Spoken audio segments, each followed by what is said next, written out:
Good evening, everybody. A very warm welcome to everybody who's joining us. We're getting underway just a couple of minutes late. One or two technical problems with a couple of our panelists, but they will be joining us now. Our technical team are right on it, I can assure you. I'm Julian Waters. I'm chairing the discussion this evening. If I look familiar to you, that's probably because you saw me when I was on Sky Sports. I was there for quite a long time, 27 years, 23 as a presenter on Sports News. And if I don't look familiar, well, that is probably because you chose not to be a Sky subscriber. So Fair Game launched their sustainability index in January this year, the idea being that if it's adopted, it'll encourage clubs to improve their performance in 4 key areas. Those are financial sustainability, equality standards, good governance, and fan and community engagement. The rewards for good performance in this area will be tangible, with funding being distributed to clubs on how well they score. Considerable detail is available on the website, fairgameuk.org, because a lot of brain power has gone into this. But for our purposes for now, perhaps in terms that the majority of fans can understand, broadly, the short version is the better you score on the sustainability index, the more money you will receive. And this would, of course, go hand in hand with the introduction of a new independent regulator for football, who would have the power to implement all that. So there are 4 pillars of Fair Game Sustainability Index, 4 online webinars entitled The Sustainability Index Explained. Weeks 1 and 2 have featured excellent discussions on financial sustainability and equality standards. If you missed those, you can find them on YouTube. Next week, it'll be fan and community engagement. This evening, it is good governance. Obviously, a vitally important area, one that impacts hugely on the other pillars. So what is the current state of play? What needs to be improved, and how can the Sustainability Index help to improve standards of governance of football clubs in this country? So as I say, we're waiting for a couple of panelists, but I can introduce you to 2 very eminent panelists indeed. You can see Radojka Milijevic sitting there on the screen, and also Mark Palios. So let me talk about Radojka first. Good evening and welcome to you both. A partner with management and recruitment consultancy Campbell Tickell, Radojka is a specialist in governance and regulation. She was heavily involved when Campbell Tickell submitted evidence to Tracy Crouch's fan-led review of football governance. Radojka assisted with Fair Game's manifesto, and she's chair of the Charity Governance Code Steering Committee. Mark Palios has seen all sides of the game, a former professional, spending most of his career with Tranmere and Crewe, and then after finishing playing, finding the world of accountancy, he became chief executive of the Football Association. And since 2014, he's been the co-owner of Tranmere, along with his wife, Nicola. The fixtures for the new season were announced today. So Mark is making plans for the first game of the campaign, which is at home against Stevenage. We're still waiting for Nick Hawker from Exeter and Richard Caborn, of course, former sports minister, who we hope will be joining us very shortly. I've arrived. Oh, my goodness, bang on cue.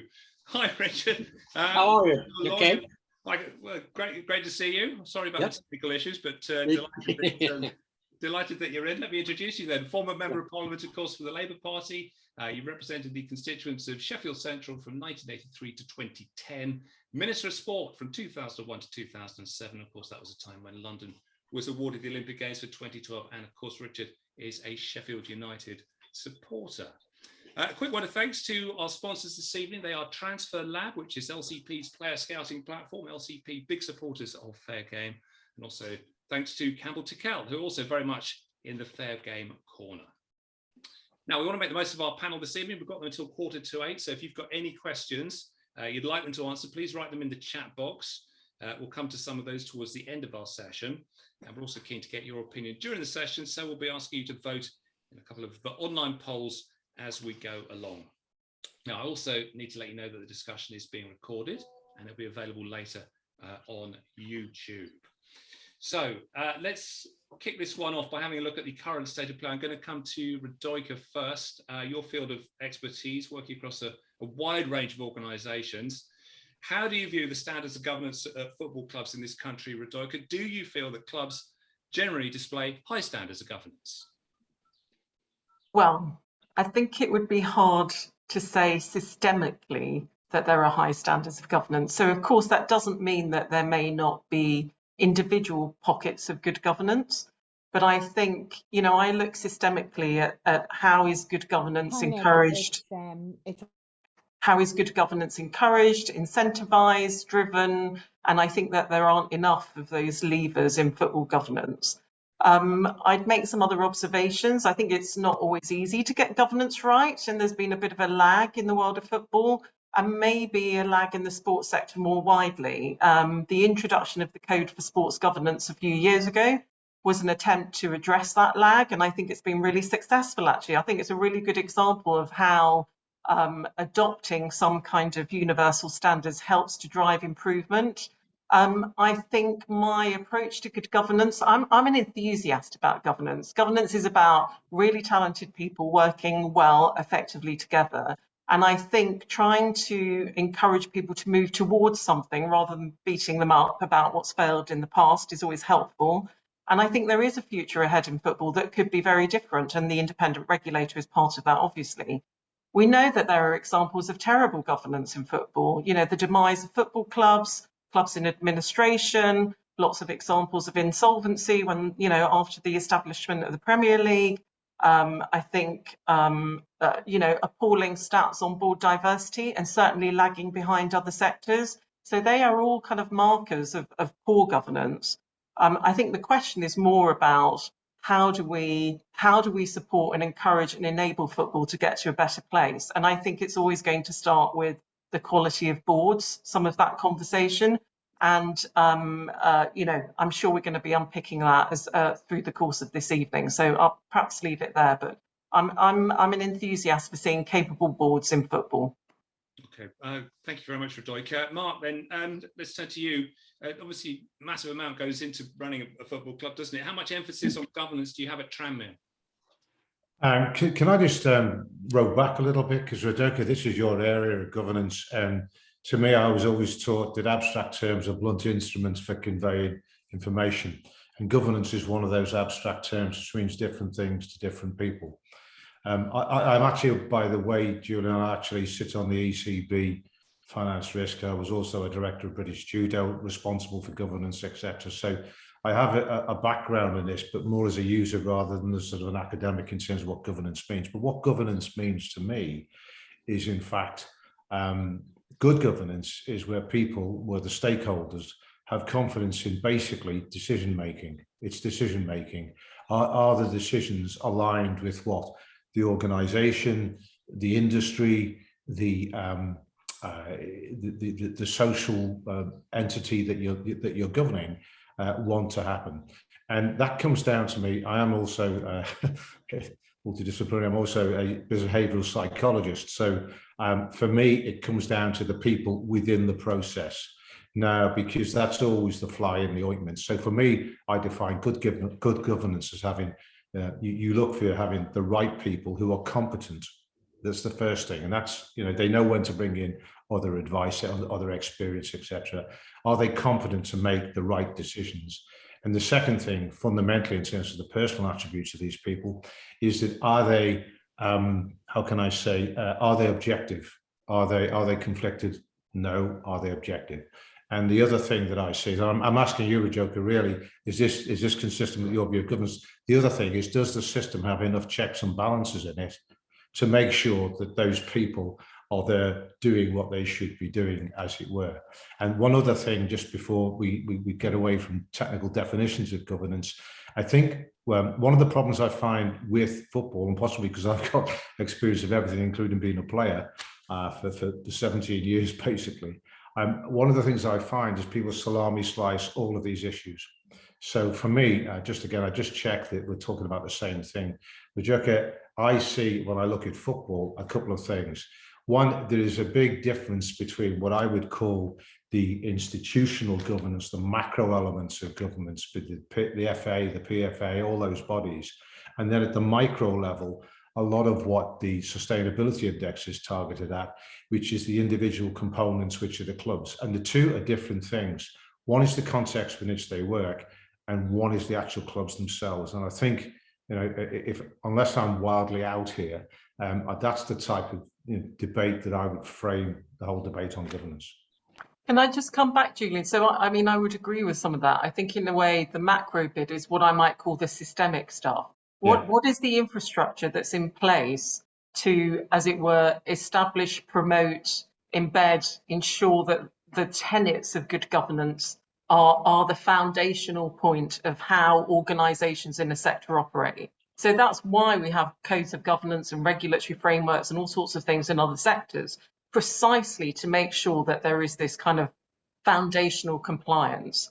And then you get into other areas of kind of performance accountability, you know, the actual quality of the people around boards. And again, all of these other structures can help influence that composition. You know, what does the notional ideal composition? We can see in Tracy Crouch's report, we can see in Fair Games recommendations, different things around independence on boards, for example, around, you know, engagement with fans. You know, the normal tenets of good governance that you would find in other sectors. So I guess we're kind of probably coming from a similar place, I think. Thanks for that. I think, sorry, Julian, don't want to take this over. I just want to get into the premise upon which the whole discussion is based. Let's accept that the need for a regulator is accepted. If not, and Richard, you and I know each other from long gone. My first introduction at 10 o'clock on my first job at the FA was being introduced to the, if you may recall, Richard, you looked at me at one stage in the meeting because after about 10 minutes into it, my mouth was agog, because you had the Premier League, you had Richard, you had the EFL, you had the DCMS, and you were all arguing over what should be paid into the Football Foundation. I think one of the things that we have here and the complexities that we have in looking at governance is there's quite a complex stakeholder map, and getting all the stakeholders to come in. And also you need to look back at the history of this. And I think the perspective is important. There you go. We've got Victorian institutions. Yeah, I am. Thanks so much. Thank you for your help. Okay. Basically, ambushed by the exponential increase in media rights. And I think those two things together are really quite significant in all of this. And that's the background to debating governance. But we need to distinguish between the clubs, the individuals, and also the FA, the PFA, and all the other bodies that exist in the larger context of the industry. Absolutely. This is Nick joining us. Hi, Nick. Can you hear me okay? Yeah, we can hear you okay. Glad you got in. Yeah, thank you. Thank you. It took a little while, but we got there. Okay, let me just introduce you. You're the chair of the Exeter City Supporters Trust, of course, who own the club, and the chair of the club board. And you're back in League One, so congratulations. And the fixture's out today. You start at a away game at Lincoln. If I can come to you in just a moment, because Richard's been sitting there very patiently listening to Mark and Radojka just now. And I'm sure you want to come in on some of the things that Mark was saying there, Richard. Yeah. And indeed, you do go back a long way. I mean, you were sportsmen quite a long time ago now. Too many years ago. No, I mean, Julian, yeah, absolutely. I mean, but I come to it from a fairly simple point of view, and I think from a sports point of view. And I think what UK Sport and Sport England have been doing, and I hope that it was some of the stuff that I set off when I was a sports minister, was trying to get good governance into sport. And I think that the codes and the development that they've actually evolved over this last period has indeed increased the quality of governance across sport. I think what is interesting is, and that's driven by public money. It really is to have the accountability of public money. And when I look at governance, I look at where the power lies and where that power has been misused in many ways. And I think football is an absolute classic of that, which I know that we're going to go into some of those component parts. But as far as the base is concerned, my view is that on the governance, I think there is out there now an architecture within sport that could be used in football that would give it a football code, a football governance. Now, and again, that's referred to in the fans-led review. I think that it was a pretty, I think, conclusive in terms of the analysis that it's broken. And I think then they've gone and tried to put together what I think is a fairly effective system, or at least a blueprint for that. So I think that in terms of governance and how we actually move that forward, I think the fundamentals are there, which have just been referred to. I think it's how you actually carry those out now. How do you address some of these powerful people within sport? In fact, we're here, are we not, because of the power that was misused in the European League, in the breakaway. I mean, that's why effectively we're here, because there was such an uproar of that. And that was an abuse of power, weakness of governance, and an exploitation of the game of football. And what we're now is addressing that. And I think that to a large extent, the fan-led review, and indeed what other organisations like Fair Game have put on the table, is an effective way forward. Nick, let's bring you in. Thank you very much for managing to get through the technology issues. Mark has framed it as macro issues, micro issues. It's about structure. It's about people as well. What does it all mean to you? What does governance mean to you at Exeter? Well, I guess I obviously don't know other clubs too well. I mean, the governance around being supporter owned, but whilst at the same time trying to recruit a very professional board can be quite complex, because you've got supporters on one hand who want sustainability but success as well, and a professional board that's trying to sustain both of those, not often feeling like they've not got the control that they would like to have. So I won't say we struggle, but we constantly navigate that very difficult path of being supporter owned and doing all the good things that are associated with that, alongside actually trying to pay our way and be sustainable.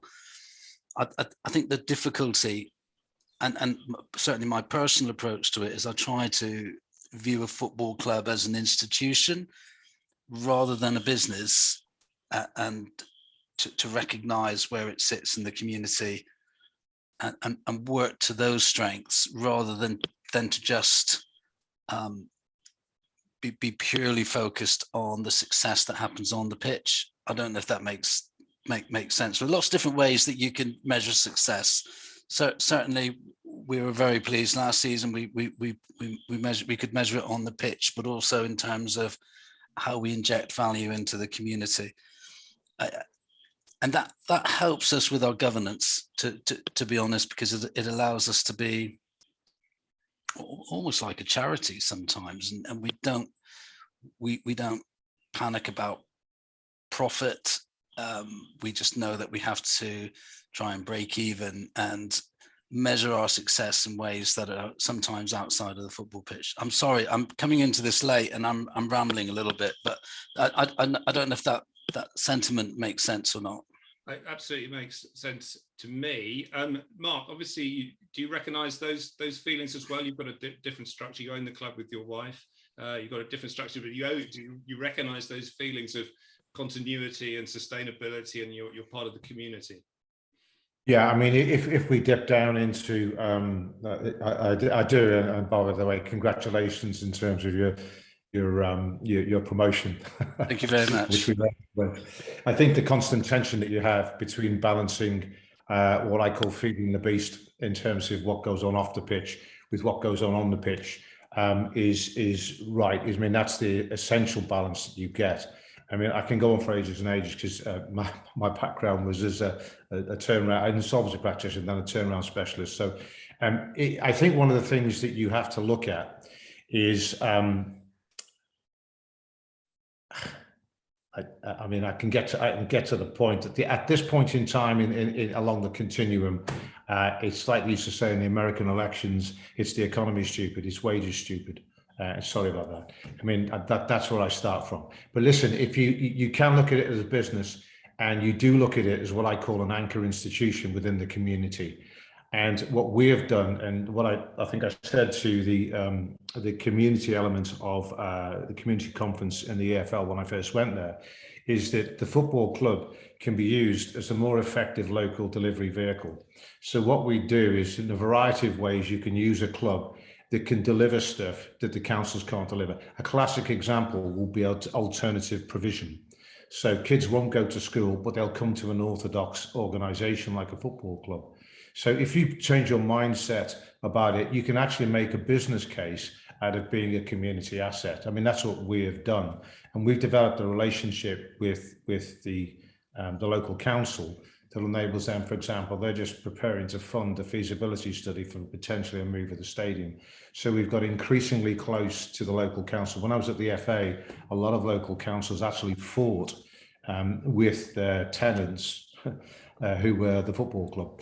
And a lot of football clubs actually also fought with their trusts, whereas we've turned that into a positive back where we are. So the only thing I would just say to Ben is that I don't actually see that they are mutually exclusive. You can actually view your community aspect as a real business value, and it's part of the potential of the club that we try to exploit. Can I just come back there, Mark, and just ask the question, and I mean this genuinely.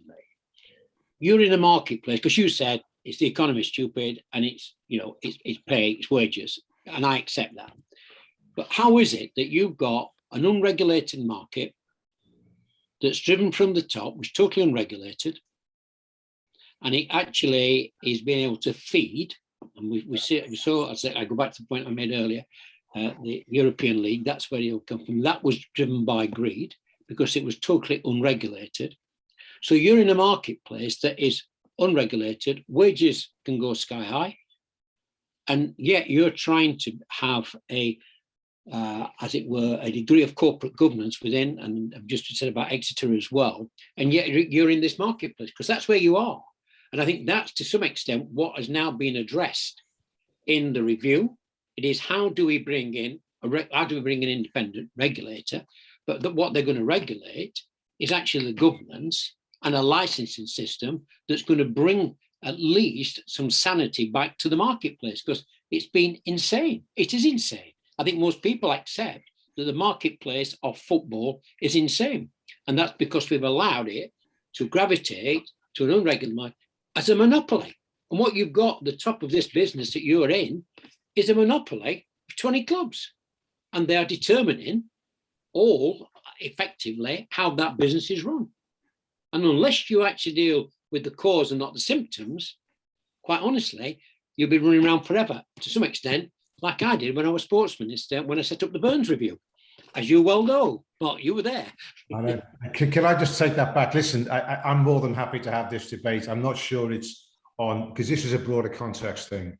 I've written articles in Forbes years ago. It said basically, when you stand back and look at the context, what you actually have, I mean, essentially, I've actually written down also what I think the brief for the regulator should be.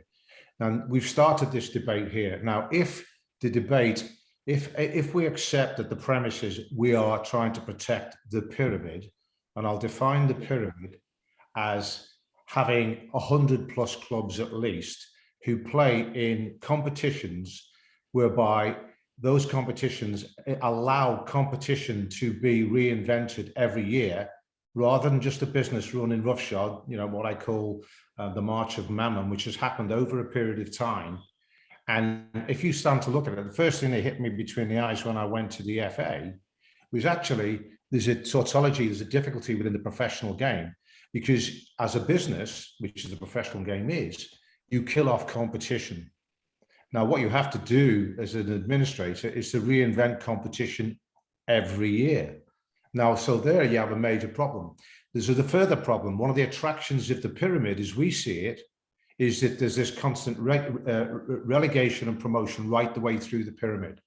If you look at the pyramid now, because of the March of Mammon, because of what we've allowed to happen through poor governance, there are about 6 clubs who access global markets for revenues. Now, those global markets and those global revenues are not accessible to clubs lower down, even within the Premier League. But then take that across to the supply side of the market. And what is that? That's wages. Now, the wages happen to be linked. So the spending power at the top end is these 6 clubs plus a few European clubs, which then sucks up in a massive vortex right the way through the wages market, which we are in, and which is linked right the way through to the bottom of the pyramid. That is protected to some extent by the poor regulation that we have and the poor governance that we have. So that's the market that we're in. Back to your point, though, I chose to go into the club. I actually also looked at what was happening. And when in 2019, and there are various flaws in the game, which we can point out. I'm not sure this is the purpose of this particular debate, but we can point them out. and one of them is that what all the clubs and leagues and competitions are trying to struggle with is the fact that the media rights shot up and outstripped the governance that is basically Victorian governance in what we've got. And when you look around, whether it's cricket, whether it's the EFL, whether it's the Premier League, it's who owns those rights and actually how are they distributed. And what you've had in this game is, because of poor governance, you've had a sclerotic influence on the governance within the EFL. So now it's the Championship that runs the EFL. So let me come back to the first point. If the role of the regulator is to protect the pyramid, is it to protect the pyramid as we see it today, or is it to protect the context of a number of competitions that are linked through promotion and relegation, which I think is absolutely essential? But with that, you have to then start to protect in the gaps, and you define what the role of the regulator is. So it's a much broader question that you asked there, Richard. So I'm happy to debate that probably off screen with you at some stage. But really, you know, the point is, and I think this is what's happening, without the advent of a regulator, because the game can't fix itself, what happens is I come in, I get involved in the governance review, and lots of people like me then disengage because there's nothing you can do about it, because it's basically the EFL trying to represent 12 or 15 championship clubs. They don't represent the rest of the EFL. And that is the issue, that in terms of good governance, the stakeholders do not all have a say.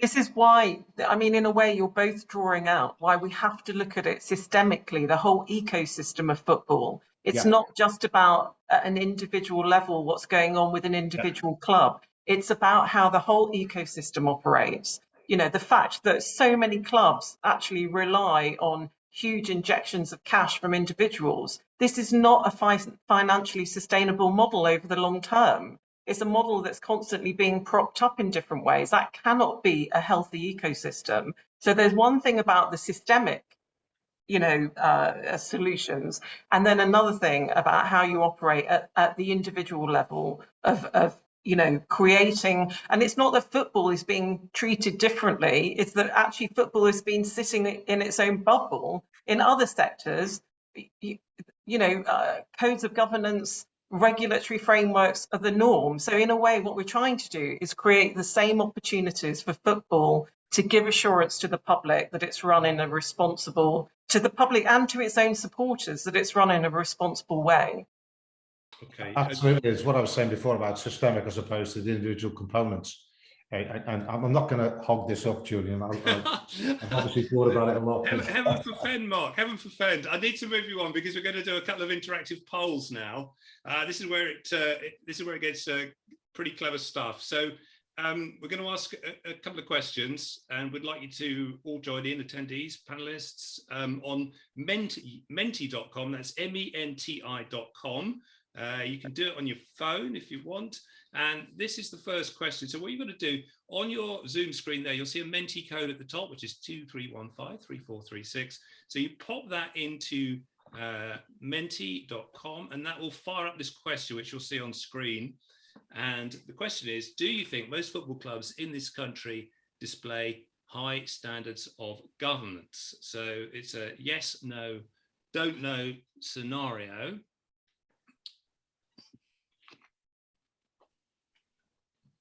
And the early favourite answer is no, with 100% so far.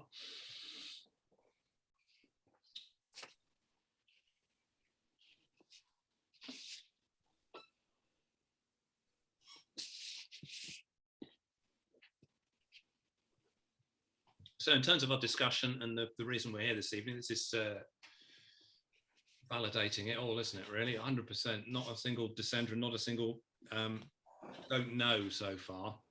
But just, oh, one don't know. Excellent. Don't know has just popped in.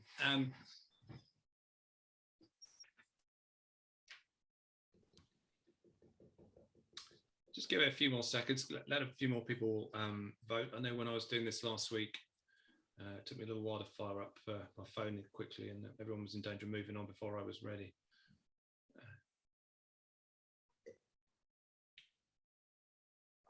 Okay, that's a good response. Let's let's move on now. So the next question is another one which will pop up right here. So this one's a bit more complicated and requires probably a bit more thought.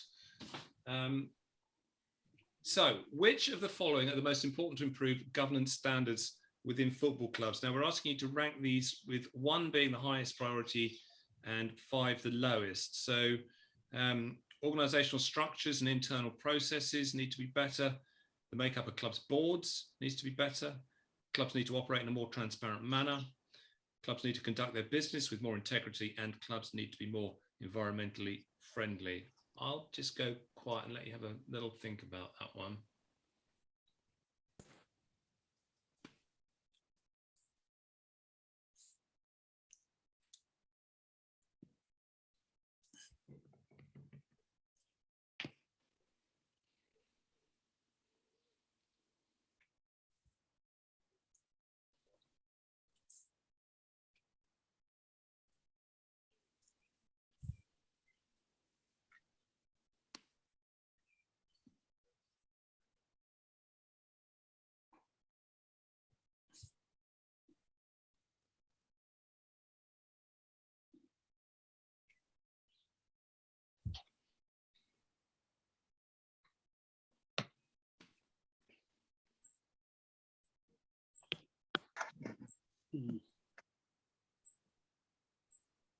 Fifth place at the moment, it's the environmentally friendly angle. Makeup of boards in 4th. Then business with more integrity is in 3rd, and the top 2 are swapping places at the moment between organisational structures and processes and transparency. So those 2 are neck and neck.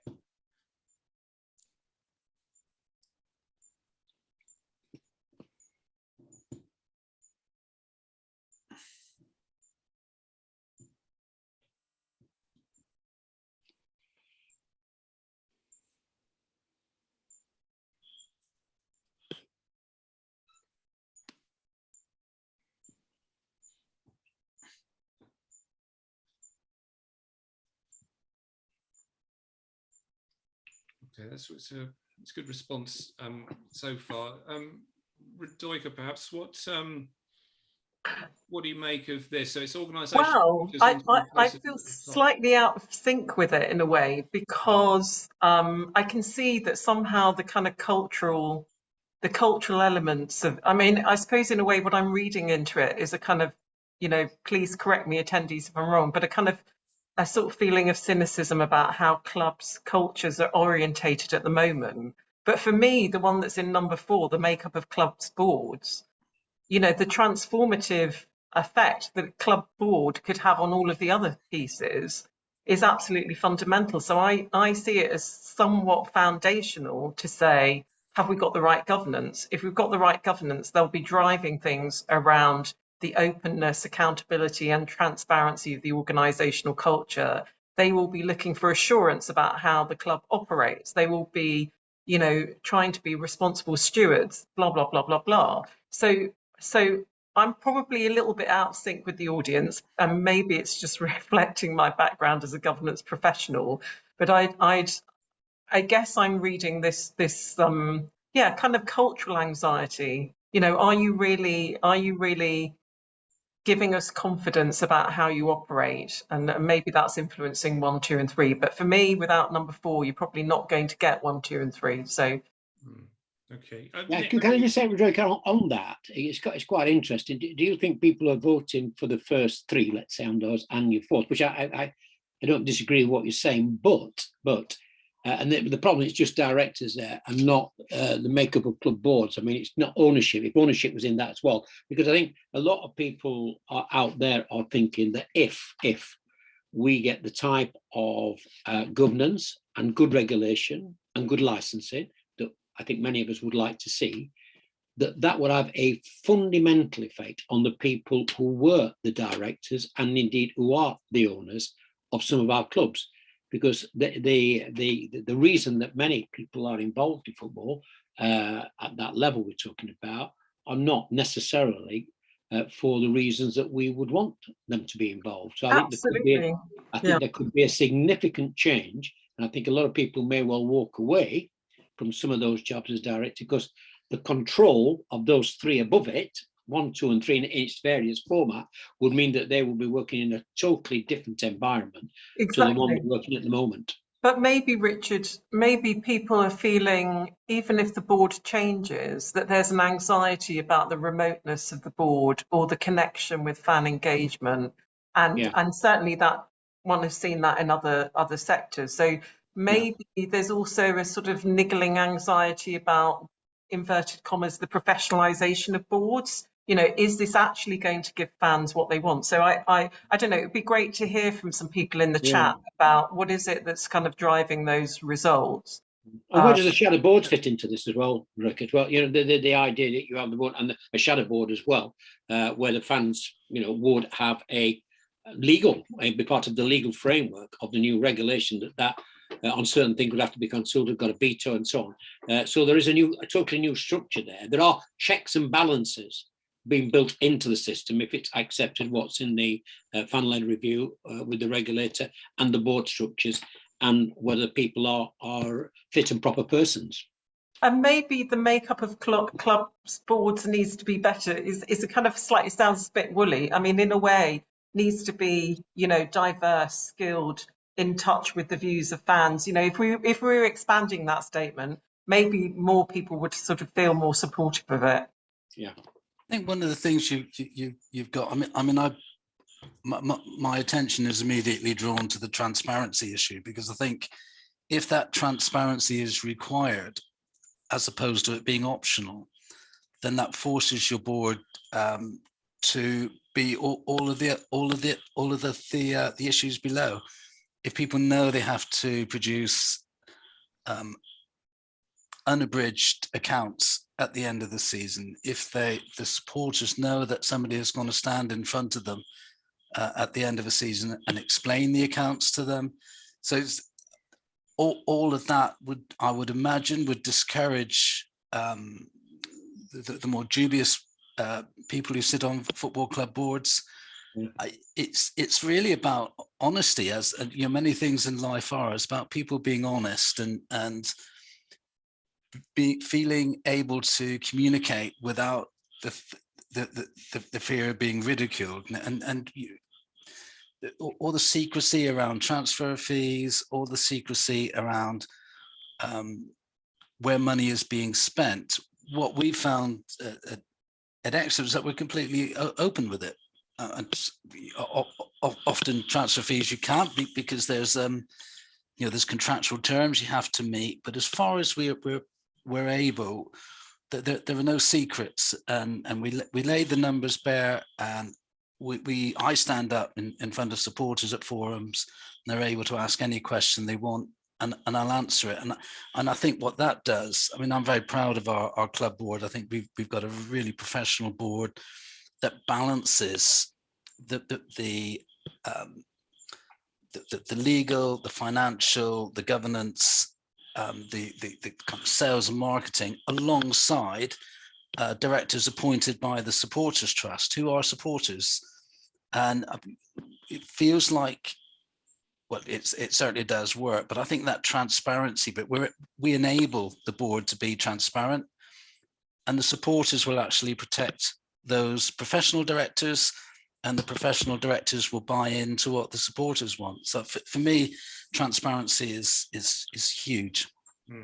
Thank you very much indeed, Nick. So lively debate going on in the chat box as well. I'm very pleased to see, as well as on the Zoom call this evening as well. So we're going to move on now. So if you're enjoying these webinars and the work of Fair Game generally, perhaps you'd like to donate to Fair Game.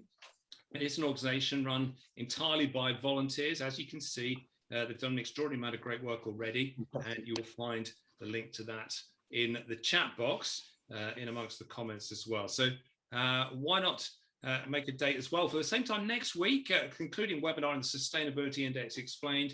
Adrian Goldberg is your host then, to explore the fourth pillar of the index, which is on fan and community engagement. And he's got another excellent panel lined up, including comedian and massive Crystal Palace fan Kevin Day, Greg Campbell of Campbell Tickell, Anne-Marie Godfrey, who's a board member of the Dons Trust, which owns AFC Wimbledon, Darren Young of the Fan Experience Company, and Paolo Niedu of the Fans First football media company, Copper 90. And you can sign up, of course, for free. And there you are. The link is in the chat box to both those things if you want to donate or sign up indeed for next week. Now, let's look ahead. We had a look at the current state of play then.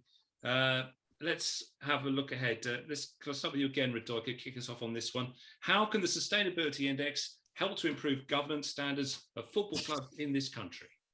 Well, I'll just say a couple of things, and then I'm sure some other voices would be great. So, I mean, I think, obviously good governance is one of the pillars, one of the criteria in that index.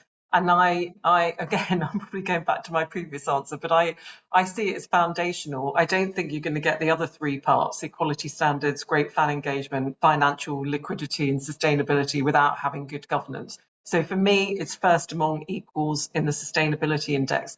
I mean, in other sectors, like the corporate sector, we're seeing financially responsible investors saying, we want, ESG, environmental, social and governance, statements to show the kind of sense of sort of corporate responsibility in companies that kind of enlighten shareholder value. And I think in a way, this is a kind of a sort of sister of that kind of system, in a way, the focus on the environmental and governance piece. So I think it's in line with some things that we're seeing in other sectors.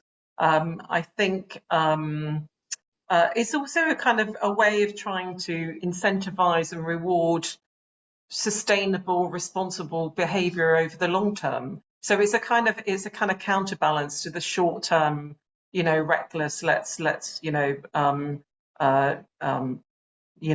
well now, but not worry about where the club is going to be in 10 years' time. And I think against the background where we're worrying about things, the inequality in communities, clubs are bits of community heritage and assets. My experience of research from other sectors around left behind communities is where you have a deprivation of community assets and resources. It's one of the markers of those left behind communities. So I don't want to get too pompous, but I kind of think the sustainability stuff is actually about communities and not just about the world of football. I mean, I know football is communities, but totally agree. Can I just end it? Sorry. It worries me a little bit about the sustainability index. Why do I say that? I say because I think we've got, at the moment, an absolutely fantastic opportunity to move into an era that I never thought we would do, I'll be honest. I have never seen as much political support for a single issue in Parliament, across local government, across communities, and across a sport that we have for moving this forward in a very fundamental way. And I hope we don't miss this opportunity. Good to have it in the Queen's speech, the legislation, but again, you've got to look at the wording of that, where it's starting to, there's no bill of the 30 odd bills. We didn't get a bill for football, but we got the publication of proposals, and the Minister, spokesman, has said, hopefully before July, end of July, before they go into recess. And what does that mean? It means for the first time that there's going to be a legal base for the minimum standards, the basic standards, which a piece of legislation actually puts onto the statute book. And that will give you a very firm foundation on which to start building, because it's going to address some of these big issues that we've been talking about. So I think on the sustainable index, I fully agree with that. But I think the way you're going to deliver a sustainable index of that nature, which is in discussions with Fair Game, this is about the carrot, not the stick. You've got to deal with the cause and not the symptoms. And the cause is, in my view, a total mismatch now within the game of how the business is being run. And unfortunately, I'm bound to say this, Mark, and I'm disappointed. I mean, I am deeply disappointed that the FA, which ought to have that responsibility as the governance of football in this country, is actually being taken away from them and put into a piece of legislation because they've been incapable of actually rising to the challenge and dealing with some of these big issues about where real power in football. If you look at where the power in football, in financial lies, you're talking about parachute payments. When you top slice that income of what is just about a monopoly, that's the 20 clubs of the Premier League, which is a monopoly. When you top slice a massive chunk of that, and then you start funding the whole of football, the regulator of football is the Premier League, to its ability to be able to pay out, whether it's parachute money, whether it's PFA, and so you can go like Football Foundation, which I sat on for 10 years. That, you know, that is now controlled financially by 20 clubs and an organisation called the Premier League. I think that's sad. I think we've allowed it to drift there. And the FA, again, who are recipients many times of the financial wherewithal of the Premier League, they have allowed that to happen. And we've all tried to change it. I tried to change it with the Burns report. I tried, generally, I thought that'd be a process, you know, non-executive directors, and similarly with an independent chair. I wanted that to take forward, but it didn't. They didn't take the opportunity, and now we've got ourselves in this position. So therefore, I said we've got to really focus on getting that legislation onto the statute book, and then the index that we're talking about here, sustainable index, will come as part of that building blocks for a better structure in football in the medium to long term. But unless we get that legal base now, I don't think it'll move forward. And can I just, Julian, can I just say that Richard, and Radojka, I agree with a lot of what you guys have said. In fact, all of what you've said. I'll just make some points. First of all, for me, governance drives all, and that's why I went on to the governance working party rather than people suggested I went on to the board, but you're judged by the company you keep. So I went on to the governance working party in the rather naive belief that you could force change through there. That governance working party that opined just before the COVID pandemic, basically was dragging the EFL, in my view, into late 20th century governance. And there were some minor changes to the board, other than things like, you know, we'll have less club representatives on the board. And there was some minor changes to the voting, that it becomes sclerotic because the championship determines everything as regards the major commercial contracts. The board, and this is typical, the board looked at it, came back and said, we like what you've said on all your recommendations, except for those two, which they made changes to, which is fundamentally changing the composition of the board. And at that particular point, and also the decisions around major contracts, at that particular point, I did what I suspect a lot of, because there's a lot of good owners within the EFL. Absolutely, yeah. So a lot of them actually, I think, at some stage disengage, because there's an inability to change because of the structure, because of the governance, etc. So I come back to my central premise, and I agree with you, Richard. I mean, what I'm saying is that everybody, when they look at things, jump into the detail. For me, you've got to stand back and look at the broader industry perspective. And I think the first thing is to fix that context. In fact, I've set out what I think should be the basic tenets within which the regulator should operate. And if I may, Julian, I'll read those out to you, because you then start to look at the work streams that a regulator would have, and you see that what we're talking about in the in the sustainability index is some of the detail that you try to impose on clubs. But looking at the way that question was phrased before, I think the problem is that, you know, a lot of that, and this is echoing what Richard says, a lot of what you would try to achieve there will be better achieved once you fix the context within which we all live. And in doing that, there's a few points I'd just bring out that people somehow don't actually understand. We have a global game now, or as I said before, a game that is global at the top end, that impacts right the way down this pyramid, which is linked through promotion and relegation. But we have the inability to control that global context. Whatever the FA can do, and by the way, Richard, I agree 100%. I was going to say 1,000%, but I'm accounted. 100%, and that is that they were absent without leave, and they have been ambushed as a Victorian institution that's been overtaken by the pace of change within the industry it's supposed to govern. And I think that you park that to one side. I think the if I'm looking at a regulator, if you assume that somebody is going to protect the pyramid as we see it, he has a variety of things he needs to do. And the first thing for me is to look at the gaps that have appeared as a consequence of the poor governance we've had within the game. And those gaps are lethal, because what you then have is this ambition, and what Ben was talking about. You know, you've got fans who want to be successful. If you stand back and look at it, those gaps have now, and the parachute payments have been part of this. They've been funding the game, Richard, as you say. Why have they been doing that? Why have they been funding the parachute payments? They say they give all of this back to the game, but the majority of that, 2/3, I think, goes in parachute payments. Why have they been doing that? I'll tell you why. That is because what they want to do is to create a second division of the Premier League, which makes them have no dead rubbers. And that is where you're seeing an example of what has been happening over a number of years. These gaps have created, you now have a fundamental break within the pyramid in the middle of League One. And you've got the clubs that aspire to being a championship. Now, it may be, as long as you fix the gaps that cause this financial imprudence in clubs, it may be that you can reconstruct and I'm not suggesting this, but you can reconstruct the pyramid into different entities. You might have a championship as opposed to an EFL.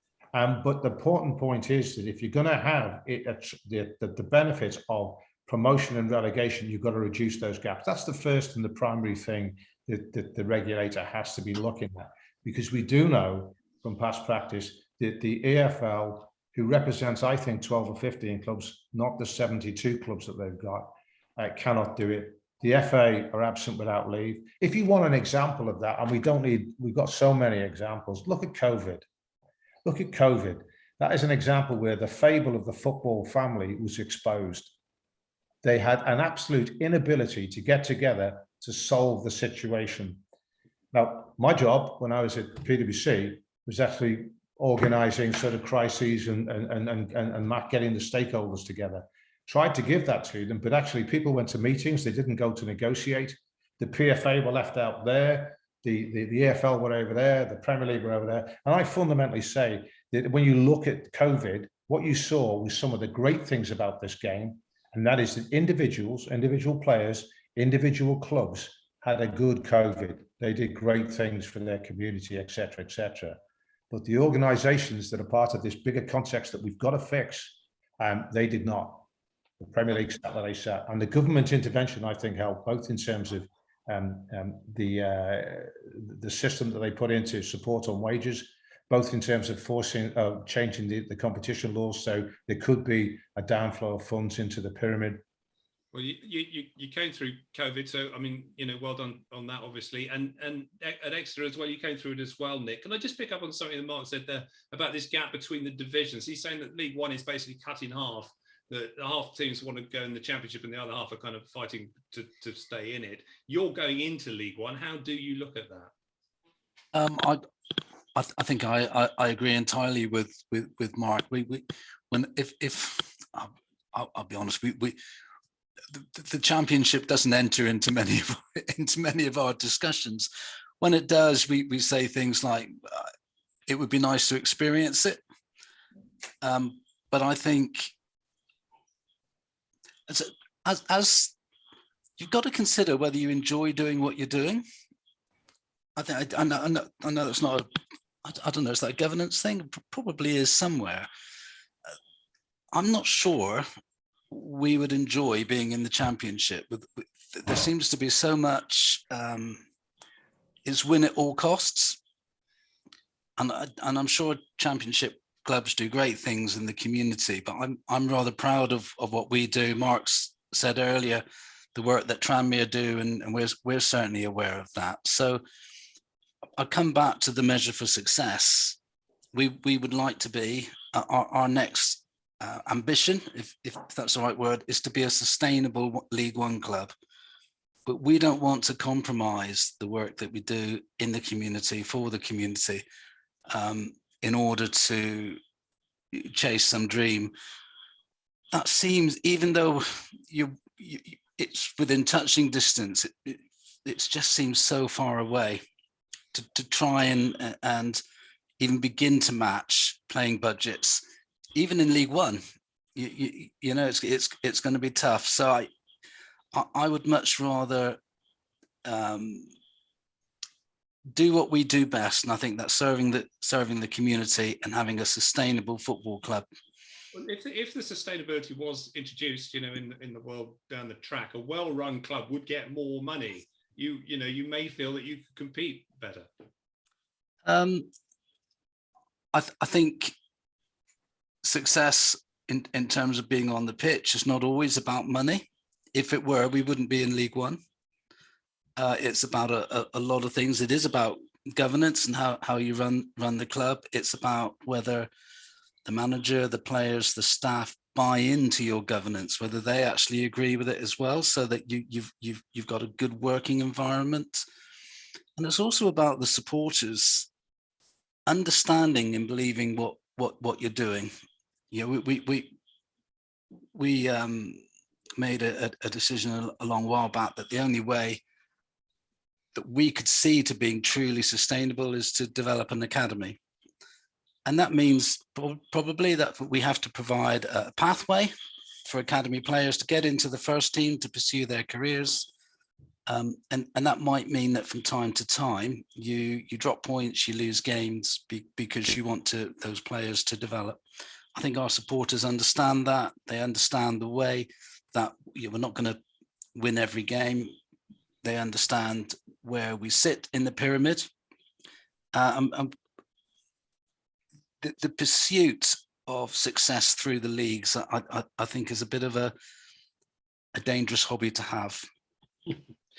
It's a danger, but I understand what the sustainability is trying to achieve.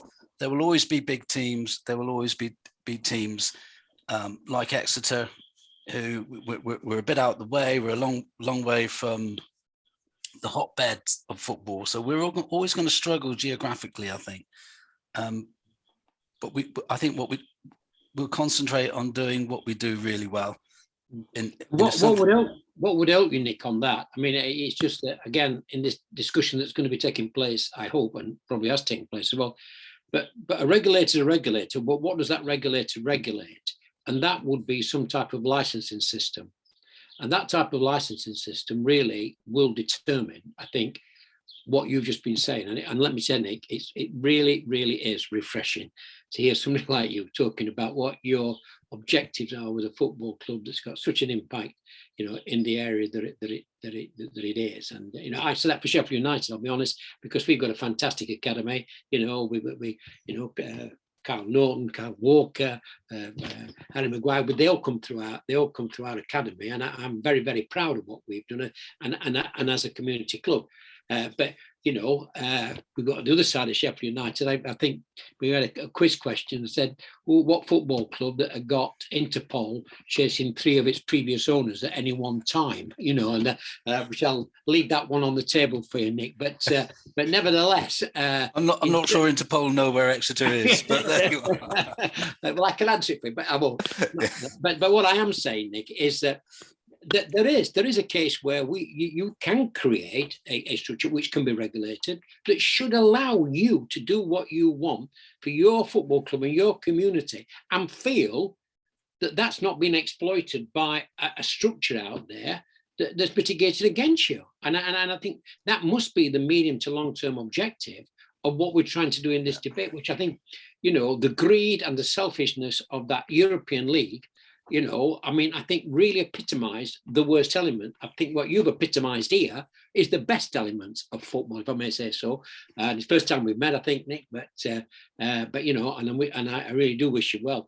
But and it's same with Mark as well, who I've known many years, and I know what motives he has in football, and again, very laudable. So I think what we've got to strive to is to create a structure now, and that's why fair game is so important in this, to keep this pressure on the politicians and really exploit what, as I say, I genuinely said that I was in Parliament 20 odd years, 27 years, I think it was, 10 years as a minister, but I've never seen an issue that's had as much political support across all parties and across all local governments that this had. If we don't deliver on this one, it'll be our failure, football's failure, not anybody else's.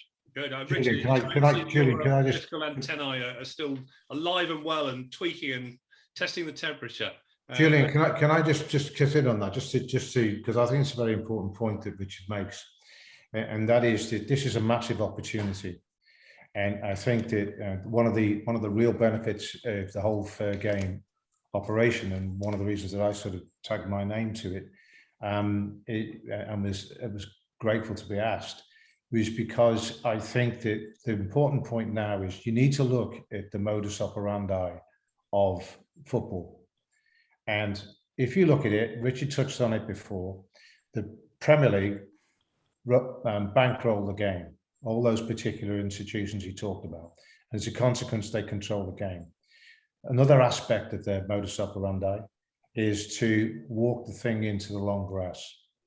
And that is one of the things we have to be careful about, because they understand that, with all due respect to, if I can call it a profession, Richard, your profession, the attention span of the government, they latched on very quickly to this populist issue, and that attention span, I would probably think, in the halls of the Premier League and the FA, will be thinking, well, this is going to fail and walk away at some point in time. So you've got to act quickly. You've got to get in there whilst you're at it, and you've got to keep their feet to the fire. The other side to it is that the game has a history, as far as I'm concerned, on selling the long term for the short term, and I can give you a list as long as your arm in terms of where they have done that. And as a consequence, you know, it's got this sclerotic voting system in the EFL and so forth and so on, the EPPP system, and you can go on and on. So they play a longer game, and we come back to governance, which is the central point of this debate. One of the things I always say is that the best analyses fall down on the altar of poor implementation. And so Tracy Crouchgrave is a great start in this, and it's the implementation. The implementation is chasing it up with the government, holding their feet to the fire, and I think making the defining the role of the liquidator at a higher level than we are at this point in time. And somewhere along that, and I've made a list of things down here, you fit into the club eco structure and having healthy clubs. And that's where all of this element of what I call the sustainability index fits. One thing I would just say is you've got to remember that the clubs that we're talking about are impacted by the global environment that the game now exists in at the top end because of the linkage of promotion and relegation and wages. That is not within the gift of the government in this country. They can change employment legislation. They can look at, you know, the context around the collective bargaining agreement. The FA was particularly poor at influencing UEFA and FIFA. And it's one of the areas that I wanted to work on. And I think that together, and that's one of the roles, what I have said, Richard, is in what I've written down here, you can't see, but I've actually defined the role of what I think the regulator should do, but equally what the roles of the Premier League should be, what the roles of the FA should be, and what the roles of the EPL, sorry, the EFL should be. They run competitions and they monetize the competitions. That's that. They do not represent the clubs, because even within the EFL, there's different caucuses of clubs. And yet we're talking about, you know, governance is about stakeholders being represented. The clubs are not representative. The owners are not the clubs. They're not represented in any way, shape or form. So these are the big structural things that have to be fixed if you want the clubs themselves to benefit from. Mark, can I just say on that, and I think it's a very important point, this, is that if you're going to have a licensing system and you're going to have a legal regulator, that regulator will be regulating the law. It'll be in statute. And regulators, and indeed are setting the minimum standards, basically. That's what law does. It stops the bad boys, the bad girls doing bad things in whatever it is.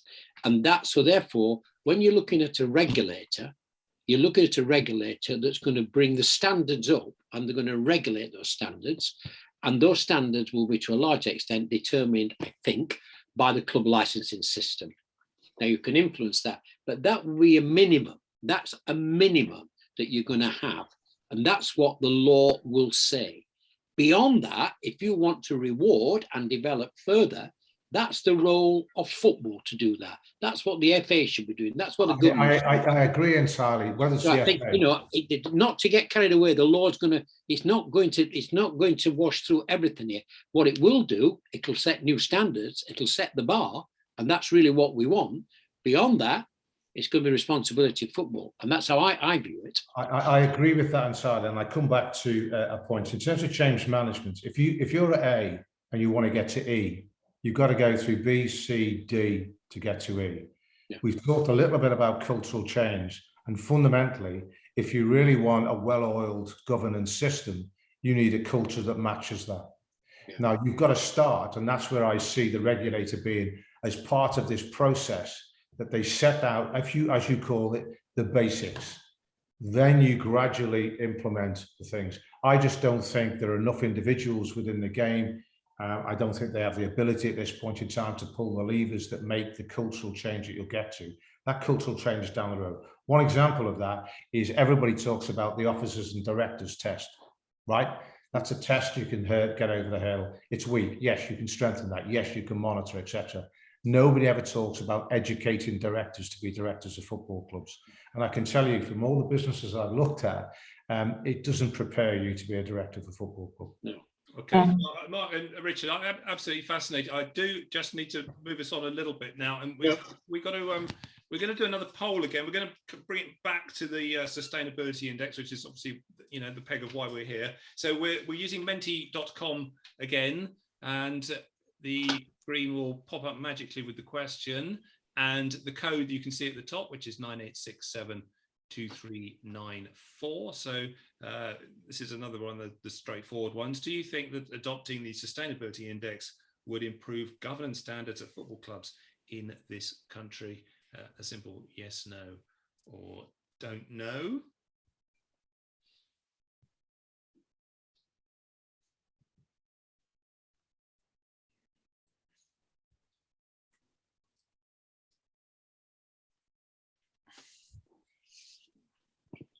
I think that's an encouraging response from the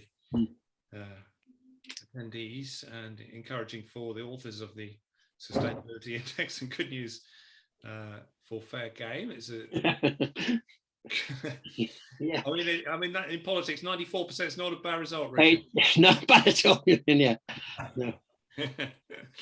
Okay, so that's the straightforward one. The next one is going to be it's a slightly more complicated one, not as complicated as the last one. So this is assuming the sustainability index is adopted.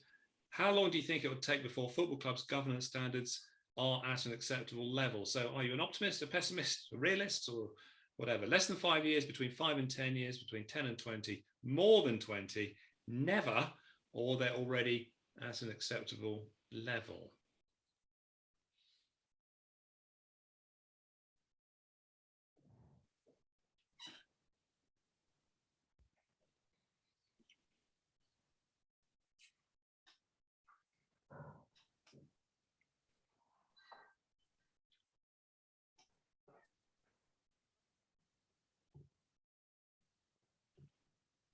So 82% going for between 5 and 10. Oh, goodness. 17 for 10 and 20, and 6% for more than 20 years. So if I'm an optimist, at least nobody's put never. That's a long haul. What did you go for, Richard? 5 to 10. Yeah. Okay. I think if we get the regulator, that I know it's a sustainable index, but I'm going on that there'll be a regulator, and the sustainable index will be part of that. Yeah. I mean, I think the interesting thing is we're all agreeing about the outcomes that we want to get to. It's about the tactics to arrive there. And I think if we're looking at cultural change, as Richard was saying, the regulator is going to produce sort of, compliance accountability, procedural accountability. You kind of have to get that going first, even if some of it is rather tick box, before you really start to get the performance accountability within individual clubs. So I'm an optimist. I think there's a real opportunity now, as someone said, to hold the feet to the fire and really make sure that something profound shifts in the world of football. But it's interesting. We're all coming from very different backgrounds here and all absolutely committed to seeing this through in some way. And I think we all have to keep the pressure on. Yep, absolutely. I think somebody said earlier there are some really good owners in the EFL leagues and above and below. I'm sure. I do support the idea of an independent regulator because it's clear that we need one because football has been unable to fix itself, but ultimately football has to learn to fix itself. I don't think a regulator will do it single-handedly. I think there'll be lots of fighting. I certainly go 5 to 10 years because I think we haven't really seen a huge amount of resistance yet from the Premier League, but I'm pretty certain it's coming. So during those years, football has to grow up. Football club owners have to grow up and understand their responsibilities to the supporters. That you know, if you're a Derby supporter now, and something really bad happens, you're not going to go down the road and start shopping at Nottingham Forest. You're heartbroken. Yeah. So people have got to learn to look after their football clubs. The owners, the supporters, just got to look after their football clubs. Football has to solve its own problems. If the government can help through an independent person, that would be fantastic. My honest to God personal view is that I think the government has got a lot of things that it should be focused on right now. And it's very sad state that it has to focus on football. We have to sort ourselves out.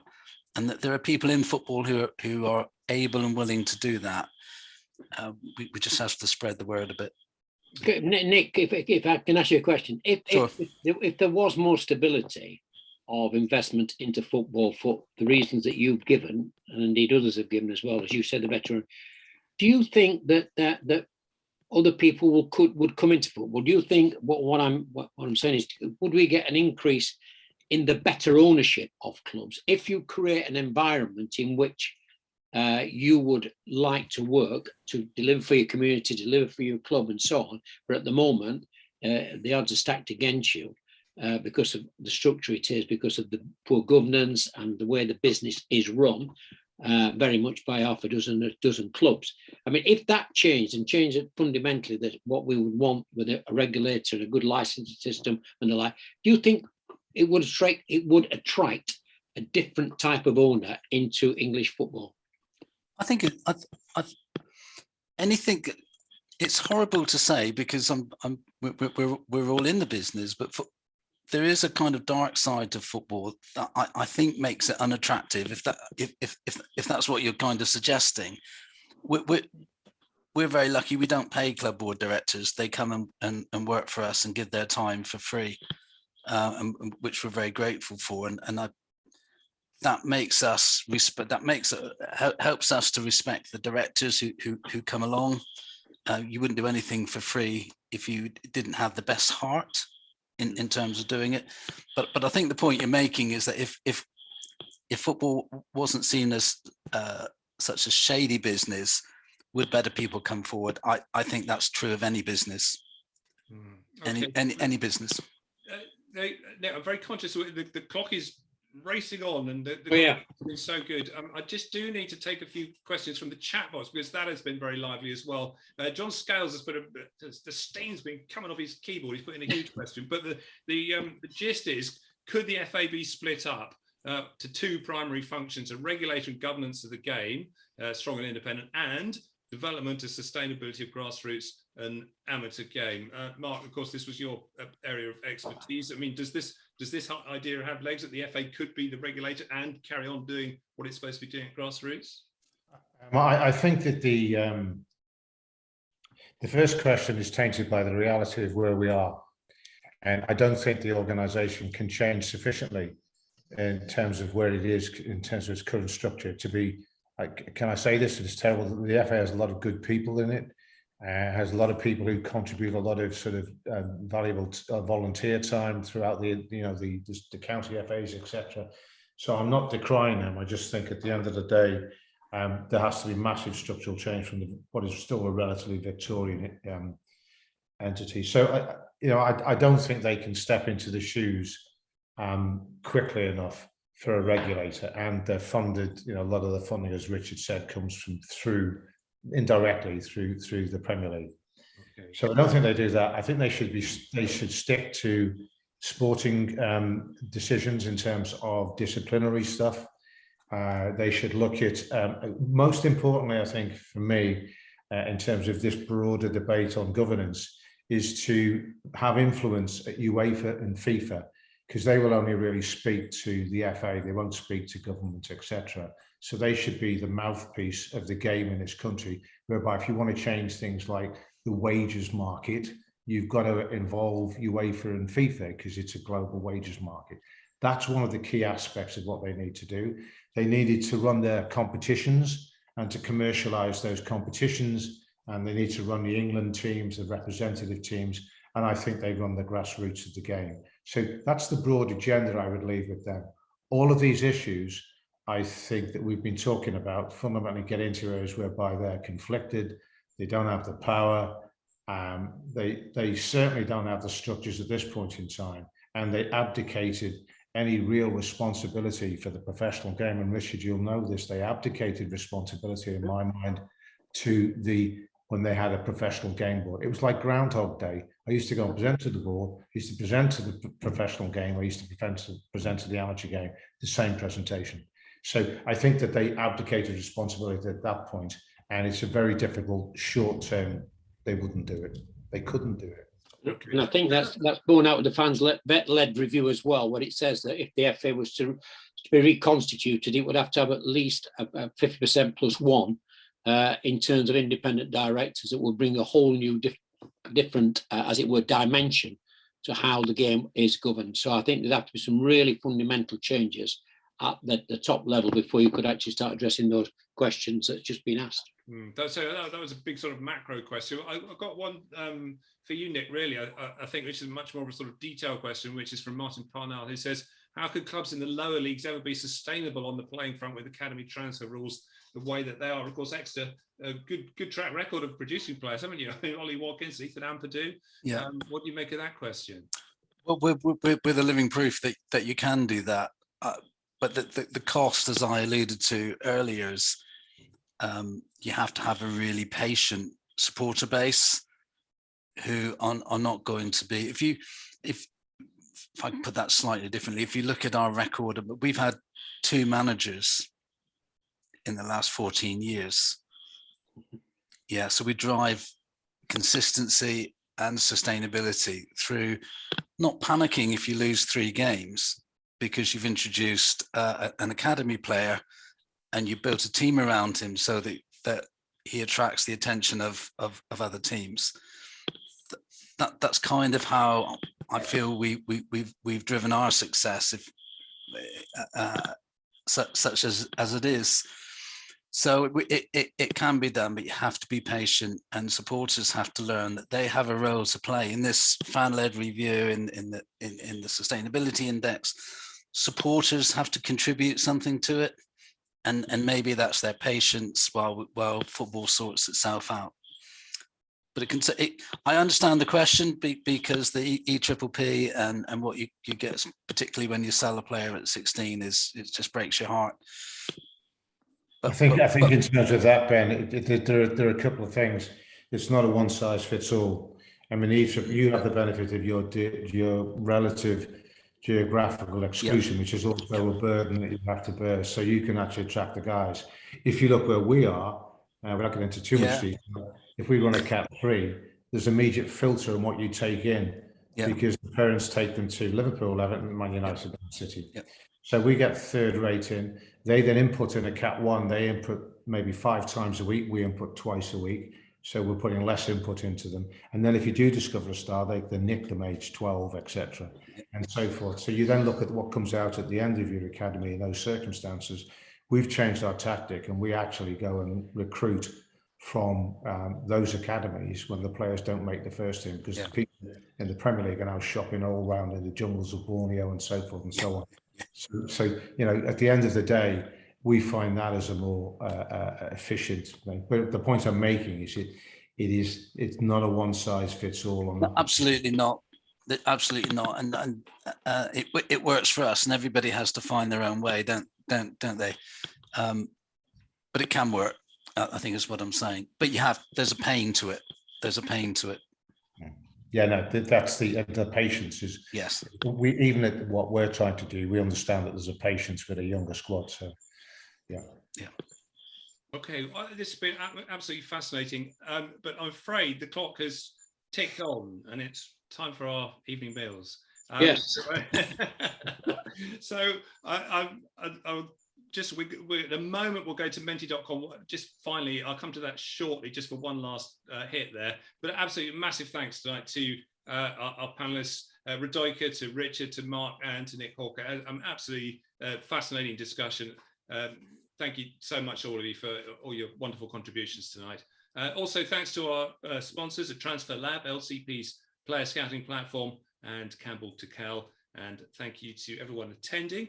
So if you go to menti.com one final time and put in the code, and we would like you to write 3 words to describe tonight's discussion. So this will magically appear on screen in a word cloud, but I'll leave you to have a little think about 3 words.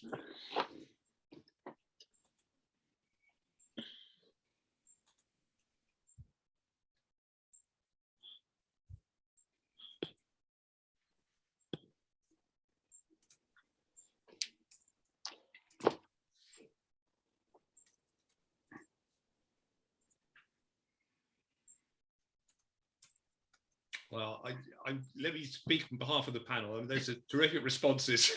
Informative, interesting, optimistic, hopeful, enlightening.